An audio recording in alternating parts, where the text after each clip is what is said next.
ذرا توجہ فرمائیے. حضرت خالد بن ولید کا نام سنا ہے؟ یہ سیف اللہ ہے، اللہ کی تلوار. حضرت خالد بن ولید نے اپنی بیوی کو طلاق دے دی اور بڑا عرصہ وقت اچھا گزرا، طلاق ہو گئی، بیوی چلی گئی. ایک باغ بھی دیا تحفے میں. بعد میں ایک آدمی پوچھنے لگا حضور آپ نے بیوی کو طلاق دے دی، کیا معاملہ تھا؟ آپ فرمانے لگے کوئی مسئلہ نہیں، میری بیوی بڑی نیک تھی، پرہیزگار تھی، اچھی تھی، فرما بردار. انداز دیکھیے گا. کہنے لگا جناب عجیب بات ہے، طلاق بھی دے دی اور اچھی بھی بڑی تھی، کس بات پہ طلاق دی؟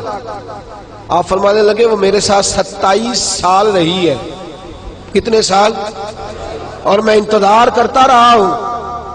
میرے نبی پاک صلی اللہ علیہ وسلم نے فرمایا جس کو اللہ تکلیف نہیں دیتا اس سے اللہ ناراض ہوتا ہے. میں نے 27 سال انتظار کیا، اس کے تو کبھی سر میں درد نہیں ہوا تھا. تو آپ فرماتے ہیں میں نے اسے ایک باغ دے کے بھیج دیا اس کے میکے. میں نے کہا تیرے اوپر چونکہ آزمائش نہیں آتی تو کہیں ایسا نہ ہو اللہ تجھ سے ناراض ہے تو مجھ سے بھی ہو جائے. مانے لگے اس خیال میں نے اس کو بھیج دیا ہے کہ اس پہ تو تکلیف ہی کبھی نہیں آئی. ہمارے ہاں ذرا ذرا سی آزمائشیں ہیں اور لمبے چوڑے پہاڑ ہیں.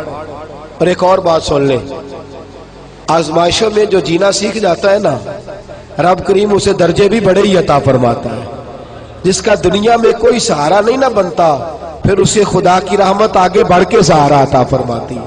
اپنی زندگی کے اندر آزمائش سے لڑنا، تکلیف سہنا، ذہن بنا لے تکلیفیں آئیں گی، آزمائشیں آئیں گی، بیماری آئیں گی، مجھے برداشت کریں. جس کے اندر برداشت ہے اس کا حوصلہ بہت بڑا ہے، اور جو برداشت سے آ رہی ہے وہ ختم ہو جائے. میرے رسول کریم صلی اللہ علیہ وسلم کی صحابیہ حضرت اسماء بنت ابی بکر صدیق، جناب صدیق اکبر رضی اللہ تعالی عنہ کی صاحبزادی ہیں، حضرت عائشہ کی بڑی بہن ہے. یہ وہی ہے جو غار ثور میں میرے نبی کو کھانا پہنچایا کرتی. 90 سال سے زیادہ عمر ہوگی حضرت اسماء کی، اور ان کے صاحبزادے عبداللہ بن زبیر رضی اللہ تعالیٰ عنہ. 90 سال سے زیادہ عمر ہوگی اور ان کے صاحبزادے لڑائی کر رہے ہیں حجاج بن یوسف کے ساتھ. آنکھوں سے انہیں نظر نہیں آتا حضرت اسماء کو، بوڑھی ہو گئی. صاحبزادہ جہاد کر رہا ہے.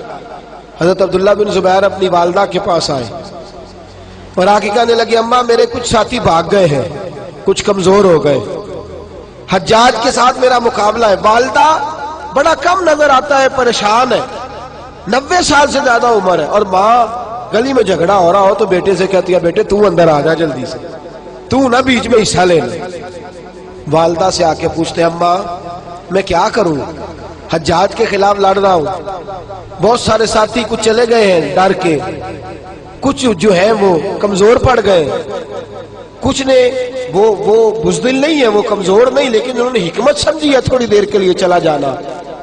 ماں کہنے لگی بیٹے پہلے تو یہ بتا کہ تو حق پہ ہے کہ نہیں، دولت کے لیے تو نہیں لڑ رہا، اقتدار کے لیے تو نہیں لڑ رہا. کہنے لگی اماں قسم اللہ کی عزت کی میں حق پہ ہوں، میں فکر امام حسین کا وارث ہوں، میں ظالموں سے لڑ رہا ہوں.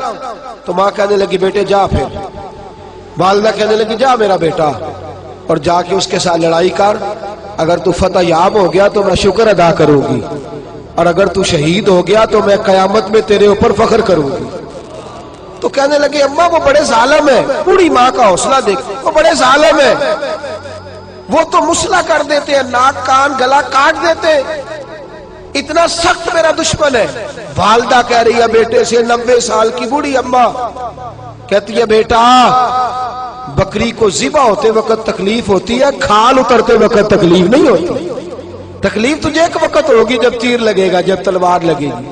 ناک کان کاٹتے تجھے کیا تکلیف ہوگی، اللہ تجھے زیادہ اجر عطا فرمائے گا.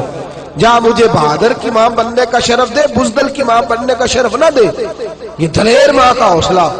یہ لفظ کیا کہ بیٹے کو بھیجا. حضرت عبداللہ بن زبیر لڑے، 14 دن تک آپ کی لاش لٹکی رہی، لیکن 14 دنوں تک آپ کے وجود سے خوشبو ہی آتی رہی. حجاج بن یوسف نے آپ کی ماں کو بلایا، حضرت اسماء آئی، کہنے لگا تجھے پتہ ہے تیرے بیٹے کی لاش لٹک رہی ہے؟ کہنے لگی کیا کہا؟ لٹک رہی ہے؟ ہاں تیرے بیٹے کی لاش لٹک. کیا کہتے ہو؟ تیرے بیٹے کی لاش لٹک رہی ہے. پھر بتا لو. تیرے بیٹے کی لاش لٹک رہی ہے. تو آپ فرمانے لگی شکر ہے اللہ کا، میرے بیٹے کی لاش لٹک رہی ہے، کہیں جھکی ہوئی تو نہیں ہے نا، کسی ظالم کے آگے جھک تو نہیں نہ گئی، کہیں اس نے گلا کٹایا ہے، کہیں جھکایا تو نہیں نا، شکر ہے میں اللہ تعالیٰ کا۔ کہنے لگے تو مجھ سے سفارش نہیں کرے گی کہ اس کی لاش کو ہٹا دوں؟ آپ فرمانے لگے جس رب نے اسے شہید ہونے کا حوصلہ دیا ہے وہ اسے قبر کی اعلیٰ جگہ بھی عطا فرمائے گا۔ حضرت عبداللہ بن زبیر جنت المعلیٰ میں آرام فرما رہے ہیں، اور سرخیل ہے وہاں کے مسلمانوں کے عزیزوں، تکلیفوں کو آگے بڑھ کے وصول کرنا۔ ذرا ذرا سی بات پہ لوگ چیختے چلاتے ہیں، کفر بولتے ہیں، گھروں میں فوتگی ہو جائے تو کفر۔ حضرت جعفر طیار شہید ہوئے، حضرت علی کے سگے بھائی تو ان کے گھر کی عورتیں رونے لگی، حضور نے فرمایا جاؤ انہیں چپ کراؤ۔ صحابہ گئے، خاموش نہیں، پھر رونے لگی، فرمایا چپ کراؤ انہیں، پھر چیخنے لگی۔ تیسری بار حضور نے فرمایا نہیں چپ کرتی تو ان کے منہ میں خاک ڈال دو، انہیں پتہ نہیں جو بین کرے، سر پھاڑے اور اپنے چہرے پر اپنے ہاتھ مارے وہ تو میری امت میں شامل ہی نہیں ہے، تو میری امت میں شامل ہی نہیں۔ میرے عزیزوں، شریعت اسلامیہ حوصلے کی بات کرتی ہے، صبر کی بات کرتی ہے۔ گھروں کے اندر ذرا ذرا سی بات پہ بے صبری کرنا، ذرا دو چار جملے بھی ہم ہضم نہیں کر سکتے، ایک بے رخی بھی ہم ہضم نہیں کر سکتے، تھوڑی دیر کے لیے بھی کوئی آنے والی تکلیف ہم برداشت نہیں کرتے۔